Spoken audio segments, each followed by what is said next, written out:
दोस्तों जय मसीह। प्रभु यीशु मसीह के नाम में आप सभी का बहुत बहुत स्वागत। दोस्तों ये है वीडियो नंबर 9 आपके बीच इस वक्त में बन रही है। दोस्तों आशा करता हूं कि जब आप ये वीडियोस को देख रहे हैं मेरा प्रभु आपकी आत्मिक उन्नति करा रहा है, क्योंकि 2026 में परमेश्वर ने मसीह मंथन बैठक से जो बातें की है वो ये है पवित्र आत्मा के द्वारा कि 2026 में आपके विश्वास की ढाल पर बहुत सारे जलते तीर का आक्रमण होगा लूसीफर के द्वारा। जलते तीर का मतलब है डॉक्ट्रिन पर अटैक होगा, मसीह सिद्धांत पर अटैक होगा, और बहुत सारे मसीह के दय में जो भेड़िए हैं ना वो आप लोगों के ऊपर अपना तीर चलाते रहेंगे, जिसके चलते प्रभु यीशु ने मसीह मंथन बैठक को, मुझ जैसे 10 टक्काओं को, और अगर मैं खुद की बात करूं तो 2026 में प्रेरणा दिया कि आपके बीच में खूब वीडियो बनाओ, जिसके चलते वीडियो नंबर 9 आपके लिए उपलब्ध आ गया है। तो दोस्तों इसके पहले आज का जो टॉपिक है आपके बीच में रखूं कि प्रकाशित वाक्य वाला यीशु इतने क्रोधित क्यों है, या प्रकाशित वाक्य वाला यीशु इतना क्रोधित क्यों है। दोस्तों इसके पहले कि इसके ऊपर बात करूं, और कम से कम चैप्टर 1, चैप्टर 2, चैप्टर 3 के ऊपर आज आप लोगों से बातें होगी प्रकाशित वाक्य की। उसके पहले यूट्यूब पर अगर आप अभी जुड़े हैं तो मैं चाहता हूं कि आप जल्दी से सब्सक्राइब करें, बेल आइकन प्रेस करें और वीडियो को खूब शेयर करें, लोगों तक पहुंचाएं। जानते क्यों? क्योंकि इसके द्वारा यूट्यूब वाले मेरी वीडियो को वायरल करते हैं। इंस्टाग्राम पर फॉलो करिए, फेसबुक के ऊपर फॉलो करिए, और याद रखिएगा कि ऐसा कहने से डैनियल राज को पैसे नहीं मिलते, क्योंकि डैनियल राज सोशल प्लेटफॉर्म से पैसे नहीं कमाता। दोस्तों आशा करता हूं कि आप मेरी बात को समझ गए हैं और कृपया करके आप ये चीज जरूर करेंगे, दूसरों तक पहुंचाए, क्योंकि खरी शिक्षा पहुंचनी जरूरी है ना। दोस्तों आज इस विषय के ऊपर के प्रकाशित वाक्य वाला प्रभु यीशु इतना क्रोधित क्यों है इसके ऊपर बात करूंगा। तो जल्दी से वचन को पढ़ते हैं। आप अपनी बाइबल अपने अभी जैसे आप मुझे देख रहे हैं ना, आप अपनी बाइबल को ऐसे खोल लीजिएगा और आप मेरे साथ पढ़िएगा, क्योंकि मैं आपके बिल्कुल स्क्रीन के सामने खड़ा हूं। हो सकता है कि कुछ चीजें आपको ना दिखाए दे, तो वचन को पढ़ते हैं। चैप्टर 1 वर्स 1 लिखा है, ये ए पार्ट है, लिखा है कि यीशु मसीह का प्रकाशित वाक्य। तो इसका मतलब यह हुआ कि बाइबल की आखिरी किताब प्रकाशित वाक्य, जिसको अपोक्लिप्स भी कहते हैं, जिसका अर्थ होता है कि रहस्यों पर से पर्दा उठाना, इस पुस्तक को लिखने वाला खुद यीशु है। दूसरे शब्दों में यीशु ने कहा, यूहन्ना ने लिखा। यीशु का जो पहली 4 किताब है जिसको कहते हैं सिनॉप्टिक गॉस्पेल्स, यानी कि मैथ्यू, मार्क, लूक, जॉन, उसके बाद में यीशु के बारे में यह किताब आई है प्रकाशित वाक्य वाले यीशु को। अब आप जब सुन रहे हैं कि इतना गुस्से में क्यों है, तो मैं आपको बता दूं कि आजकल के जो पेटू सेवक है, मोटिवेशनल जो प्रीचर्स है, तरक्की की बातें करने वाले, आशीष की बातें करने वाले, चमत्कार की बातें करने वाले, ऐसे जो मेगा चर्च के जो सेवक है, उन्होंने यीशु की छवि को बिगाड़ा है। अगर आपने नहीं सुना तो मैं रिपीट कर दूं कि इन लोगों ने यीशु की छवि को बिगाड़ा है। इस पुस्तक के हिसाब से यूड हे वाव हे, यानी कि प्रभु लॉर्ड केरियोस आदोनाई, जिसको मूसा देखकर कांप गया था, जिसको मूसा कहता है कि जब मैं उसकी आवाज सुनता था तो मैं कांपता था। इब्रानियों 12:18 अगर मैं गलत नहीं हूं। मूसा कहता है कि इजरायली तक डर गए थे। उस यीशु की छवि इन जैसे प्रचारकों ने बिगाड़ी है। लेकिन हमको पता चला प्रकाशित वाक्य की पुस्तक का लेखक, जिसका नाम है जॉन, यूहन्ना, जब वो यीशु को देखता है, यानी प्रभु यीशु को देखता है, मुर्दा सा गिर जाता है उसके पैरों पे। ऐसा क्यों? क्योंकि यीशु की सही पहचान वही है, वो भय योग्य है, वो आदर योग्य है, उसका सम्मान करना चाहिए। ये नहीं कि आप चर्च के अंदर उल्टे सीधे धांगड़ करते बैठो और वर्शिप के नाम पे, म्यूजिक के नाम पे, आराधना के नाम पे उछल कूद करते बैठो और पूरी की पूरी तरह से गंद फैलाते बैठो। ऐसा नहीं है परमेश्वर, जिसको मैं समझ चुका था 2014 में, और 2020 आते आते मैंने टोटल पेंटिकॉस्टल ग्रुप को छोड़ दिया। उसके बाद से मैं वचन का सही प्रचार करने के लिए उतर पड़ा मैदान में। विरोध हुआ, जी हाँ। लोगों ने बातें करी, जी हाँ, और आज भी करते, जी हाँ करते हैं। आपकी आलोचना होती है, जी हाँ होती है। मेरे खिलाफ वीडियो बनती है, बिल्कुल बनती है। लेकिन हु कैर्स, किसको फर्क पड़ता है? मुझे रद्दी फर्क नहीं पड़ता इन लोगों के भोंकने से। एनीवे दोस्तों, प्रकाशित वाक्य वाला यीशु इतना क्रोधित क्यों है, इसके ऊपर वचन से ही बात करूंगा। वचन को दिखा दिखा के बात करूंगा, क्योंकि प्रभु यीशु ने अपने दास यूहन्ना को कहा कि जो मैं कह रहा हूं, खास करके जो तुझे दिखाऊंगा, उसको सातों कलीसियाओं तक पहुंचा दे उनके दूतों के द्वारा, एंजल्स के द्वारा। आइए बात को करते, पहले वचन पढ़ते हैं। यीशु मसीह का प्रकाशित वाक्य यानी कि अपोक्लिप्स लिखता है, जो उसे कौन? Lord Jesus, LJ, Lord Jesus को उसे परमेश्वर ने इसलिए दिया कि अपने दासों को वे बातें जिनका शीघ्र होना अवश्य है, शब्द पे ध्यान दीजिए, दिखाए। उसको कहा देख, तो दिखाया क्या? सिंबॉलिक चीजें, दृश्य के तौर पर। घटना जो घटेगी उस दृश्य के तौर पर डैनियल जब देखता है ना राजा नबूकदनेस्सर के सपने को आत्मा के द्वारा, चैप्टर 2 में, डैनियल चैप्टर 2 में, तो उसने गोल्ड का हेड देखा, छाती सिल्वर की देखी, थाइस को उसने ब्राउन्स का देखा, पैर को उसने लोहे का देखा, और जो नीचे के पैर है ना 10 पंजे, उसको उसने लोहा और कीचड़ का देखा। और फिर एक पत्थर आता है, उसको मार देता है, तहस नहस कर देता है। वो पत्थर यीशु है। ऐसी कुछ भाषाओं में दानियल की जो पुस्तक है ना, वो भी आपको सिंबॉलिक लैंग्वेज में ही बात की जाती है, और प्रकाशित वाक्य की पुस्तक भी सिंबॉलिक लैंग्वेज है। जिसको ओल्ड टेस्टमेंट का परख होगा, बातों को समझ होगी और आत्मा की अगुवाई होगी ना, वही बातों को समझ पाएगा। दोस्तों, इसका सी पार्ट पढ़ते हैं। उसने यानी कि लॉर्ड जीसस ने अपने स्वर्गदूत को भेजकर उसके द्वारा अपने दास यूहन्ना को बताया। वचन 2 लिखता है कि जिसने परमेश्वर के वचन और यीशु मसीह की गवाही, अर्थात जो कुछ उसने देखा था, गवाही दी। यूहन्ना कह रहा है कि मैंने कुछ देखा और मैं उसकी गवाही देता हूं। और फिर वचन 3 कहता है कि धन्य है जो इस भविष्यवाणी के वचन को पढ़ता है जिसको मैंने देखा, जो सुनते हैं जिसको मैंने देखा, उसमें लिखी हुई बातों को मानता है जिसे मैंने देखा। क्योंकि समय निकट है, तो इसका मतलब है उसने देखा, उसने लिखा और उसने लोगों तक पहुंचाया। फिर वो कहता है कि जो इसको पढ़ता है वो धन्य है, जो इसको सुनता है वो धन्य है, जो इस पर चलता है या मानता है धन्य है। वाह दोस्तों, आपके बीच रख रहा हूं वचन 4। लिखा है कि यूहन्ना की ओर से आसिया की 7 कलीसियाओं के नाम, उसकी ओर से जो है और जो था, जो आने वाला है, उन 7 आत्माओं की ओर से जो उसके सामने, उसके सिंहासन के सामने। तो इसका मतलब यीशु था, यीशु है और यीशु रहेगा। वो लेखक कहता है मैं उसी की बात कर रहा हूं। और इब्रानियों का 13:8 कहता है परमेश्वर यीशु मसीह कभी नहीं बदलता, नहीं बदलता। दोस्तों, प्रभु यीशु को आज आप मानते हो, उसकी जो छवि है ना, जो लोगों ने बिगाड़ी है ना, उसको ठीक करिए। मैं आजकल ये कह रहा हूं कि यीशु मत बोलिए, बल्कि प्रभु यीशु बोलना शुरू करिए। परमेश्वर पिता की महिमा यीशु से नहीं होती, यीशु को प्रभु बुलाने से होती है। इसको सीखिएगा आप लोग। आइए वचन 5 पढ़ते कि यीशु मसीह की ओर से जो विश्वास योग्य साक्षी और मरे हुए में से जी उठने वालों में पहलोटा। वचन आगे पढ़ते बी पार्ट, पृथ्वी के राजाओं का हाकिम है, तुम्हें अनुग्रह और शांति मिलती रहे, जो हमसे प्रेम रखता है, जिसने अपने लहू के द्वारा हमें पापों से छुड़ाया। जो हमसे प्रेम रखता है ना, उसके प्रेम का मकसद है कि हमें पापों से छुड़ाए। प्रेम को सस्ता मत बनाइए, उसके अनुग्रह को सस्ता मत बनाइए। वचन 6 कहता है कि हमें एक राज्य और अपने पिता परमेश्वर के लिए याजक बना दिया, उसकी महिमा पराक्रम युगानुयुग रहे, आमीन।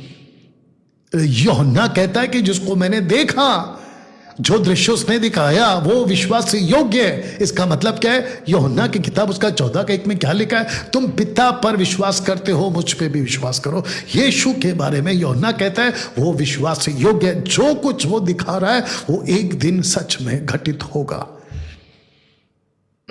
मेरे हिंदू भाई, मेरे मुस्लिम भाई, जितने भी बौद्धिस्ट, जूइश, आप लोग जहां कहीं पे भी है, अगर आप प्रकाशित वाक्य की पुस्तक को पढ़ लें और उस पर विश्वास करें तो बाइबल कहती तुम धन्य हो।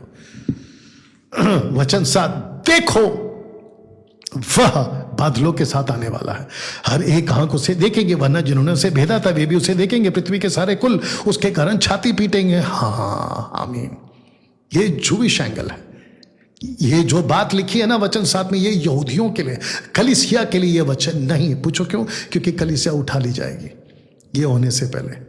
आगे बढ़ते, प्रभु परमेश्वर वह जो है और जो था और जो आने वाला है, सर्वशक्तिमान है, ये कहता है कि मैं अल्फा और मैं हुआ। प्रभु, यहां यीशु शब्द नहीं है, प्रभु परमेश्वर वो जो है, तो वो कौन है? आदि से और अंत से और हमेशा के लिए, पिता, पुत्र, पवित्र आत्मा, ये तीनों के तीनों यूड है वाव है, लॉर्ड है, किरियोस है, आदोनाय है।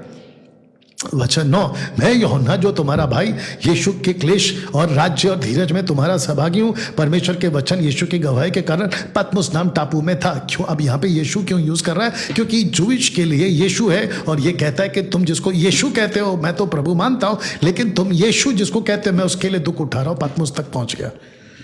वचन 10, कि जो कुछ तू देखता है, देखो आ गया, कि जो कुछ तू देखता है इस पुस्तक में लिख कर सातों कलीसियाओं के पास भेज, और इफिसुस, स्मुर्ना, पेरगमुन, थुआतीरा, सरदीस, फिलदिया और लौदीकिया में भेज, कि जो कुछ तू देखता है उस पुस्तक में लिखकर सातों कलीसियाओं के पास भेज दे, अर्थात इफिसुस, स्मुर्ना, पेरगमुन, थुआतीरा, सरदीस, फिलदिया और लौदीकिया में। और मैंने जो तुझसे बोल रहा था, वचन 12 को पढ़ते कि मैंने उसे जो मुझसे बोल रहा था देखने के लिए अपना मुंह फेरा, मुझे पीछे घूमकर मैंने एक सोने की 7 दिवटें देखी। अब वचन 13, उन दिवटों के बीच में मनुष्य के पुत्र सरी का एक पुरुष को देखा। अब ये एंगल कहां जाता है? दानियल की किताब 10वां अध्याय, क्योंकि दानियल ने भी ऐसे ही देखा, तो वो पैरेलल कोट कर रहा है यूहन्ना। फिर कहता है कि जो पांव तक का वस्त्र पहने, छाती पर सुनहला पटका बांधे हुए है, उसके सिर और बाल श्वेत उन वर्ण पाले के से उज्जवल थे और उसकी आंखें आग की ज्वाला की नाई थी। वचन 15, उसके पांव उत्तम पीतल के समान थे, जो मानो भट्टी में तपाए गए हो, उसका शब्द बहुत जल के शब्द की नाई था। ये यीशु की बात हो रही है। अपने दाहिने हाथ में 7 तारे लिए हुए था, उसके मुख से चौखी 2धारी तलवार निकलती थी। ये प्रभु का वचन है। इब्रानियों 4 का 12 के हिसाब से भी उसका मुंह ऐसा प्रज्वलित था जैसे सूर्य के कड़ी धूप के समय चमकता है। ये यूहन्ना ने देखा, दानियल ने जैसे पुरुष को देखा ऐसे ही पुरुष को देखा यूहन्ना ने, बिल्कुल कट टू कट। वचन 17, जब मैंने उसे देखा तो उसके पैरों पर मुर्दा सा गिर पड़ा।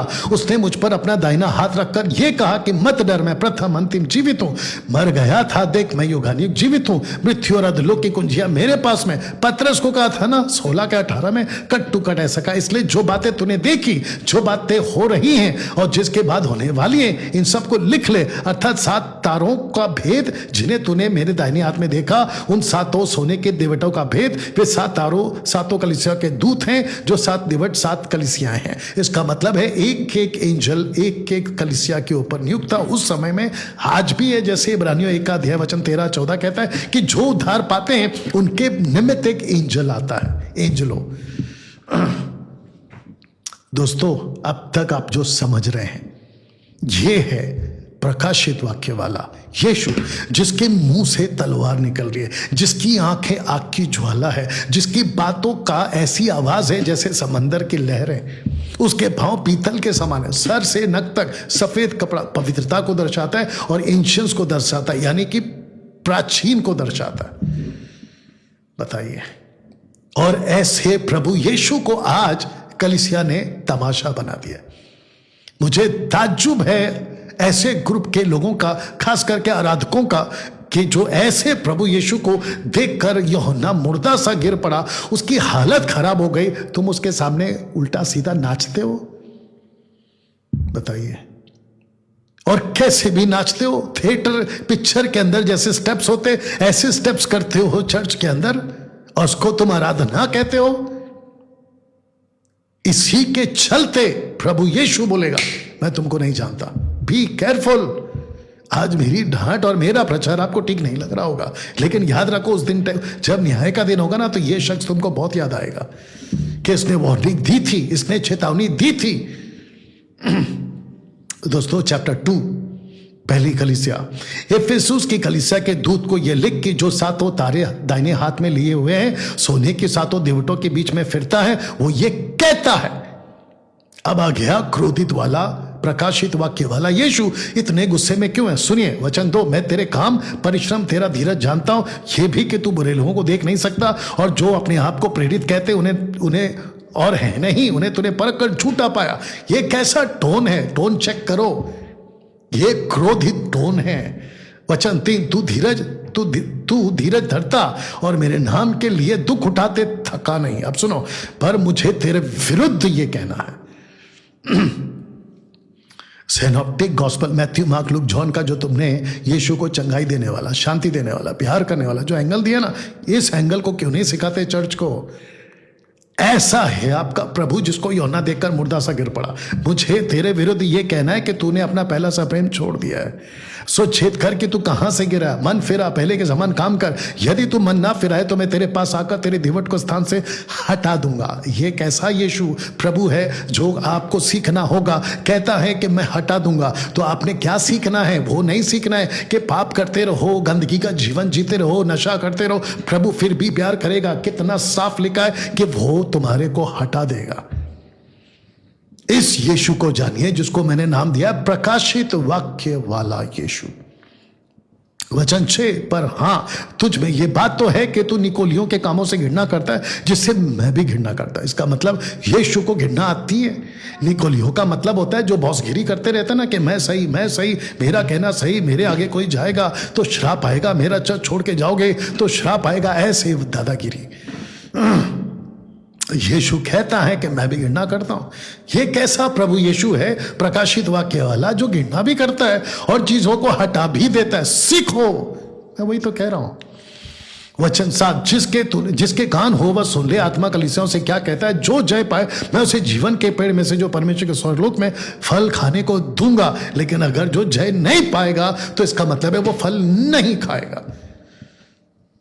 दूसरी कलीसिया, स्मुरना की कलीसिया के दूत को यह लिख कि जो प्रथम और अंतिम है, जो मर गया था अब जीवित हो गया, वो कि ये कहता, क्या कहता? सुनिए वचन 9 में, मैं तेरे क्लेश दरिद्रता को जानता हूं, परंतु तू धनी है। जो लोग अपने आप को यहूदी कहते हैं और है नहीं, पर शैतान की सभा है, उनकी निंदा को भी जानता। तो यीशु का गुस्सा यहां पे आपको कैसा दिख रहा है? फिर क्या आपकी कलीसिया ने ऐसे यीशु को समझा है जो ऐसी भाषा इस्तेमाल करता है? अब इसको सुनिए वचन 10 को, जो दुख तुझको झेलने होंगे उनसे मत डर, क्योंकि देखो शैतान तुम में से कितनों को जेल खाने में डालने पर ताकि तुम परखे जाओ। तुम्हें 10 दिन तक क्लेश उठाना होगा, प्राण देने तक विश्वास रहे तो मैं तुझको जीवन का मुकुट दूंगा। अगर नहीं रहेगा तो नहीं दूंगा। जिसके कान हो वो सुन ले कि आत्मा कलीसियाओं से क्या कहता है? जो जय पाए उनको दूसरी मृत्यु से हानि नहीं पहुंचेगी। अगर नहीं जय पाया तो हानि पहुंचेगी।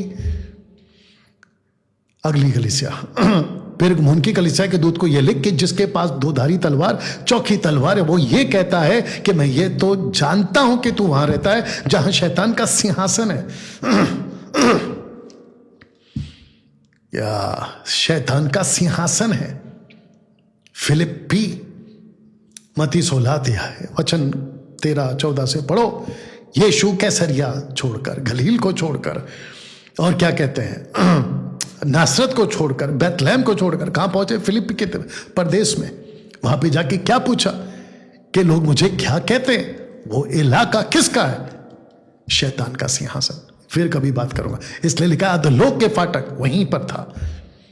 या जो उत्पत्ति के 5वें अध्याय में, छठवां जनरेशन जेरेट के दिनों में हिमरोन पर्वत पर जो 200 स्वर्गदूत उतरे थे अकॉर्डिंग टू अनोख की पुस्तक के हिसाब से, वो एंगल आ रहा है यहां पे। और मेरे नाम पर स्थिर रहता है और मुझ पर विश्वास करने से उन दिनों में भी पीछे नहीं हटा जिनमें एक्सक्यूज मी मेरा विश्वास योग्य साक्षी अंतिपास तुम में उस स्थान पर घात किया गया जहां शैतान रहता है। ये यीशु, बल्कि प्रभु यीशु यूहन्ना को ये बातें बता रहा है। वचन 14, पर मुझे तेरे विरुद्ध कुछ बातें कहनी है। आ गया गुस्सा उसको, प्रभु यीशु को गुस्सा आ गया। क्योंकि तेरे यहां कितने तो ऐसे हैं जो बिलाम की शिक्षाओं को मानते हैं, जिसने बालाक को इजराइल के आगे ठोकर का कारण रखना सिखाया कि वे मूर्ति के बलिदान खाएं और वे विचार करें। वैसे ही तेरे यहां कितने तो ऐसे हैं जो निकोलियों की शिक्षा को मानते हैं। सो मन फिरा, नहीं तो मैं तेरे पास शीघ्र ही आकर अपने मुख की तलवार से उनका साथ लड़ूंगा। अब बताइए, ये आपको किस तरह का यीशु दिख रहा है? प्रकाशित वाक्य वाला यीशु इतना क्रोधित क्यों है? क्योंकि कलीसिया उस वक्त में ये हालत में। अगर पहली सदी में कलीसिया ऐसी हालत में, तो सोच के देखिए कि 21वीं सदी में कलीसिया और कितनी हालत में होगी। वचन 17, जिसके कान हो वो सुन ले कि आत्मा कलीसियाओं से क्या कहता है। जो जय पाए उसको मैं गुप्त मन्ना में से दूंगा, उसे श्वेत पत्थर भी दूंगा, उस पत्थर पर एक नाम लिखा हुआ होगा जिसके पाने वाले के सिवा कोई ना जान पाएगा। दोस्तों, अद्भुत प्रकाशन, अद्भुत गुप्त बातें रखी गई हैं। जय पाओ। अगली कलीसिया थुआतीरा की कलीसिया के दूत को यह लिख कि परमेश्वर का पुत्र, जिसकी आंखें आग की ज्वाला की नाई है, जिसके पांव उत्तम पीतल के समान है, वो ये कहता है, मैं तेरे कामों, प्रेम, विश्वास, सेवा, धीरज को जानता हूं, यह भी कि तेरे पिछले काम पहले से बढ़कर है, पर मुझे तेरे विरुद्ध यह कहना है कि तू स्त्री इजेबेल को रहने देता है, जो अपने आप को भविष्यवक्तन कहती है, मेरे दासों को व्यभिचार करने और मूर्तों के आगे के बलिदान खाने को सिखलाकर बरमाती है। जानते हो, ये spirit, the spirit of Jezebel 99.9% कलीसिया में कार्यरत है। इसका मतलब क्या है मैं बताता हूं, ध्यान से सुनना। संसार को इतना लाइटली लिया है मसीह लोगों ने, कहते सब चलता है। मैं आपको एग्जांपल देता हूं, बॉलीवुड, हॉलीवुड, टॉलीवुड। जब यहां से कोई मन परिवर्तन करके प्रभु के पास आता है, तो उसका मतलब क्या है? उसने टोटल संसार को छोड़ देना। यही तो बाइबल की शिक्षा है। लेकिन देखा जा रहा है, बॉलीवुड, हॉलीवुड, टॉलीवुड, ये आते हैं, इनको सेलिब्रिटी बना देते हैं मसीह के अंदर भी,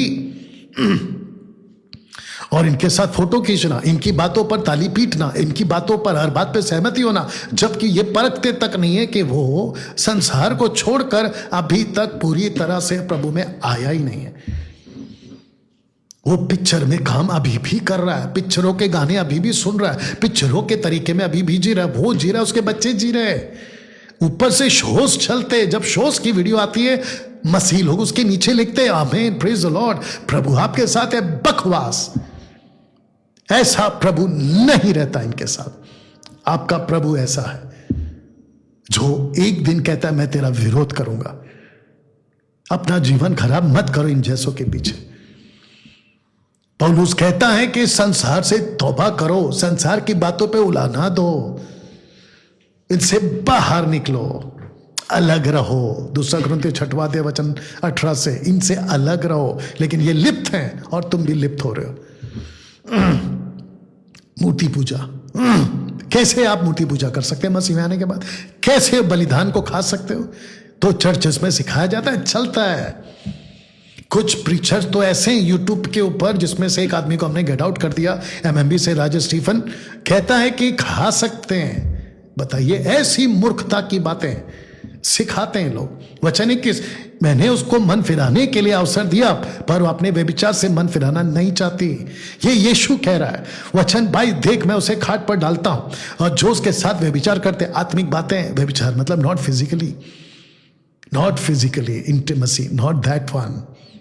बात हो रही है आत्मिक रिश्ता जोड़ देना, व्यभिचार को बता रहा है प्रभु यीशु। उनके साथ संगति करना व्यभिचार को बता रहा है प्रभु यीशु। याकूब का 4 अध्याय वचन 1 से पढ़ लो, तुम व्यभिचार नहीं हो कहता है। संसार से मित्रता करना, परमेश्वर से बैर करना। तो खाट पर डालता हूं, जो उसके साथ व्यभिचार करते हैं, यदि वे भी उसके कामों से मन ना फिराएंगे तो उन्हें बड़े क्लेश में डालूंगा। देखो वचन। तो प्रकाशित वाक्य वाला यीशु इतने गुस्से में क्यों है कि कलीसिया को कहता है मैं तुमको क्लेश में डालूं। कौन सा क्लेश? एंटी क्राइस्ट का क्लेश। उसके बच्चों को मार डालूंगा। यीशु कह रहा है उनके बच्चों को मार डालूंगा। तब सब कलीसियाएं जान लेंगी कि हृदय और मन का परखने वाला मैं ही हूं, और उसमें तुम्हें से हर एक के उसके कामों के अनुसार बदला दूंगा। प्रकाशित वाक्य वाला यीशु बोल रहा है। पर तुम थुआतीरा के बाकी लोगों से जितने शिक्षा को नहीं मानते, उन बातों को जिन्हें शैतान की गहरी बातें कहते नहीं जानते, ये कहता हूं कि मैं तुम पर बोझ ना डालूंगा। इसका मतलब एंटी क्राइस्ट का अटैक तुम पर नहीं, जूश को कह रहा है। लेकिन आज कलीसिया को क्या सीखना है? प्रकाशित वाक्य वाले यीशु को सीखना है कि संसार के साथ मित्रता ना करे, पर हाँ जो तुम्हारे पास है उसको मेरे आने तक थामे रहो। जो जय पाए मेरे कामों के अनुसार अंत तक करता रहे, मेरे कामों के अनुसार, मैंने जो कहा है उसके कामों के अनुसार करता रहे, मैं उसे जाति जाति के लोगों पर अधिकार दूंगा और वह लोहे के राज्य दंड लिए हुए उन पर राज्य करेगा, जिस प्रकार कुम्हार के मट्टी के बर्तन पर चकनाचूर हो जाते, जैसे कि मैंने भी ऐसे ही अधिकार अपने पिता से पाया। यीशु बात कर रहा है। और मैं उसे भोर का तारा दूंगा, जिसके कान हो वह सुन ले कि आत्मा कलीसिया से क्या कहती है। दोस्तों, सरदीस की कलीसिया के दूत को लिख कि जिसके पास परमेश्वर की 7 आत्मा है, 7 तारे, ये कहता है कि मैं तेरे कामों को जानता हूं कि तू जीविता तो कहलाता है पर है मरा। गुस्सा, ये है यीशु का गुस्सा, प्रकाशित वाक्य वाले यीशु का गुस्सा। जागरूक रहे और उन वस्तुओं को जो बाकी रह गई हैं, जो मिटने को थी, उन्हें दृढ़ कर, क्योंकि मैंने तेरे किसी काम को परमेश्वर के निकट पूरा नहीं पाया। आपका रिश्ता प्रभु के साथ ठीक नहीं और पास्टरों के पास जाके प्रार्थना करवाते हो, प्रभु यीशु प्रार्थना नहीं सुनेगा, उसके वजह से आपको आशीष नहीं मिलेगी।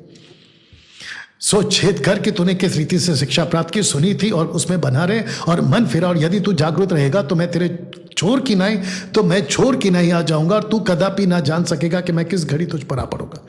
ये यीशु है। पर हाँ, सरदीस में तेरे यहाँ कुछ ऐसे लोग हैं जिन्होंने अपने वस्त्र अशुद्ध नहीं किए। आत्मिक बातें, संसार के साथ में लिप्त नहीं हुए, पिक्चर थिएटर के गानों में लिप्त नहीं हुए, संसार की बातों के अंदर नहीं गए। वे भी श्वेत वस्त्र पहने हुए मेरे साथ घूमेंगे, क्योंकि वे योग्य हैं। यीशु अच्छे लोगों का, सच्चे लोगों का हाथ पकड़ेगा और यरूशलेम में उस बगीचे में घूमेगा हाथ पकड़ के। क्या अद्भुत नजारा! जो जय पाए इसी प्रकार श्वेत वस्त्र पहनाया जाएगा। उसका नाम जीवन की पुस्तक में से किसी रीति से ना काटूंगा। इसका मतलब यीशु काटेगा अगर जय नहीं पाएगा, पर उसका नाम अपने पिता, उसके स्वर्गदूतों के सामने मान लूंगा। जिसके कान हो वो सुन ले कि आत्मा कलीसियाओं से क्या कहता है। बताइए, फिलदेल्फिया की कलीसिया के दूत को यह लिख के जो पवित्र सत्य और जो दाऊद की कुंजी रखता है, जिसके खोले हुए को कोई बंद नहीं कर सकता और बंद किए हुए को कोई खोल नहीं सकता, वो ये कहता है कि मैं तेरे कामों को जानता हूं। देख, मैंने तेरे सिंहासन का एक द्वार खोल रखा है जिसको कोई बंद नहीं कर सकता, कि तेरी सामर्थ थोड़ी सी है और तूने मेरे वचन का पालन किया और मेरे नाम का इनकार नहीं किया। देख, मैं शैतान के उन सभा वालों को तेरे वश में कर दूंगा। यहूदी बन बैठे पर है नहीं, वरना झूठ बोलते हैं। देख, मैं ऐसा करूंगा कि वे आकर तेरे चरणों में दंडवत करेंगे और यह जान लेंगे कि मैंने तुझसे प्रेम रखा। इसका मतलब यह हुआ कि प्रभु यीशु मसीह सारी कलीसियाओं के साथ काम नहीं करता। जो प्रभु के साथ काम करता है, प्रभु उसी के साथ काम करता है। और ऊपर लिखा है, शैतान के उन सभा वालों को तेरे वश में कर दूंगा। मैंने आजकल एक नया चीज देखा है मार्केट में, मसीह मार्केट में, खास करके पेंटिकोस्टल वाले शैतान को पैर से कुचलने की बात करते हैं। शैतान भागा भागा भागा गाना गाते हैं। ऐसा कुछ नहीं होता रे मूर्खों, ऐसा कुछ नहीं होता। तुम्हारी औकात नहीं है शैतान को पैर के नीचे दबा दो और उसको अपने गाने से भगा दो। वो अभी भी वहीं पर और तुम पर हंसता है।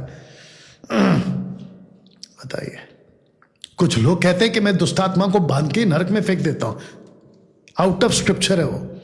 मैं शैतान को बांधता हूं, उसकी युक्तियों को बांधता हूं। आउट ऑफ स्क्रिप्चर है, वचन सपोर्ट नहीं करता इसको। आप नहीं बांध सकते क्योंकि बांधने का दिन आया नहीं उसका। बताइए, वचन 10, तूने मेरे धीरज के वचन को थामा, इसलिए मैं भी तुझे परीक्षा के उस समय बचा रखूंगा जो पृथ्वी पर रहने वालों को परखने के समय सारे संसार पर आने वाला है। मैं शीघ्र ही आने वाला। जो कुछ तेरे पास है उसे थामे रहे कि कोई तेरा मुकुट छीन ना ले। आप अपना उद्धार खो सकते हैं, इसका मतलब तो गलत शिक्षा में मत जाओ कि वन सेव्ड ऑलवेज सेव्ड। ये गलत धारणा है, ये गलत टीचिंग है और ये ही कल्ट टीचिंग है। अपने उद्धार को बचा के रखो। जो जय पाए उसे मैं अपने परमेश्वर के मंदिर में एक खंभा बनाऊंगा और वो फिर कभी बाहर ना निकलेगा। मैं अपने परमेश्वर का नाम, अपने परमेश्वर के नगर अर्थात नए यरूशलेम का नाम, जो मेरे परमेश्वर के पर्वत स्वर्ग से उतरने वाला है, अपना नया नाम उस पर लिखूंगा। वाह! जिसके कान हो वो सुन ले कि आत्मा कलीसियाओं से क्या कहता है। ये रहा आखिरी कलीसिया, शायद आखिरी कलीसिया। लौदीकिया की कलीसिया के दूत को यह लिख कि जो आमीन और विश्वास योग्य और सच्चा गवाह है, वह परमेश्वर के सृष्टि का मूल कारण है। वो ये कहता है, क्या कहता है कि मैं तेरे कामों को जानता हूं कि तू ना तो ठंडा है ना गर्म है। भला होता कि तू ठंडा या गर्म होता। अब ये ठंडा गर्म का मतलब क्या है? आपका जो जीवन है ना, अभी इसके ऊपर मैंने एक बार प्रचार किया था। नदी बहती थी उन दिनों में, जब बहती थी तो वो गर्म था आते आते वो ठंडा होता था, मिक्स होता था, और जब लोगों तक पहुंचता था तो ना तो वो ठंडा है ना गर्म है। ये कॉन्सेप्ट है कि मैं तेरे कामों को जानता कि तू ना ठंडा ना गर्म, भला होता कि तू ठंडा या गर्म होता। सो इसलिए कि तू गुनगुना है और ठंडा है ना गर्म, मैं तुझे अपने मुंह से उगलने पर। अब बताओ प्रकाशित वाक्य वाला इशू इतने गुस्से में क्यों है? मैं वही आपको समझा रहा हूं। तू जो कहता है कि मैं धनी हूं, धनवान हो गया हूं और मुझे किसी वस्तु की घटी नहीं, और ये नहीं जानता कि तू अभागा, तुच्छ, कंगाल, अंधा, अब शब्द सुनो, नंगा। नंगा। ऐसा लगता है कि आपके पास में कपड़े हैं, प्रभु की नजर में तुम नंगे हो। आपको लगता है कि आपकी धार्मिकता से आपने खुद को संभाल लिया, लेकिन तुम नंगे हो, प्रभु के नजर में नंगे हो। इसलिए मैं तुझे सम्मति देता हूं कि आग में ताया हुआ सोना मुझसे ले, प्रभु यीशु से ले, संस्था से नहीं, किसी गलत टीचिंग से नहीं। धनी हो जाए, श्वेत वस्त्र ले कि पहनकर तुझे अपने नंगेपन की लज्जा ना हो। अपनी आंखों में लगाने के लिए सूरमा ले, मुझसे ले कि तू देखने लगे। मैं जिनसे प्रीति रखता हूं उन सबको उलाहना ताड़ना देता हूं, इसलिए सरगर्म हो और मन फिरा। यीशु कहता है मैं प्यार करता हूं, मैं डांटता हूं क्योंकि तुम गलत हो। सुधरो। देख मैं द्वार पर खड़ा खटखटाता हूं, यदि कोई मेरा शब्द सुनकर खोलेगा तो मैं उसके पास भीतर आकर उसके साथ में भोजन करो। कौन सा भोजन? वचन। लूसीफर ने कहा कि पत्थर से रोटी बनाकर खा ले। जीसस ने कहा कि परमेश्वर के मुख से जो निकलता है पिता के, उससे भी आदमी खाकर जीवित रह सकता है। ये वो है जो जय पाए मैं उसे अपने साथ अपने सिंहासन पर बिठाऊंगा, जैसे मैं विजयी पाकर माफ करना अपने पिता के साथ सिंहासन पर बैठ गया हूं। जिसके कान हो वो सुन ले कि आत्मा कलीसियाओं से क्या कहता है। तो दोस्तों, प्रकाशित वाक्य वाला यीशु इतना गुस्से में क्यों है, अब आपको पता चला। आज कलीसियां ठीक नहीं है दोस्तों। आज कलीसिया में गड़बड़ गड़बड़ गड़बड़ है। Cult teaching. बताइए, कोई एक नाम का बपतिस्मा दे रहा है, वो क्या नाम है उसका, शेखर डेविड टाइप के जैसे लोग। कोई माता यरूशलेम को मान रहे हैं, कोई पेटू सेवक, दशमांश का पेटू सेवक बन गया, अन्य भाषा के नाम पे रबा रबा शबा शबा की दुकान चला रहे हैं। ऐसी सभी कलीसियाओं को यीशु कहता है मैं एक दिन सामना करूंगा। दोस्तों, मेरा वीडियो बनाने का मकसद आपको वहां से बाहर निकाला, साथ ही साथ इन लोगों को जो गलत काम करते हैं ना, वो भी अकल पाएं और अपनी मिनिस्ट्री को ठीक करें। चलिए मिलते हैं दोस्तों वीडियो नंबर 10 के साथ बहुत जल्द। प्रभु आपको आशीष दे। वीडियो खूब शेयर करें। God bless.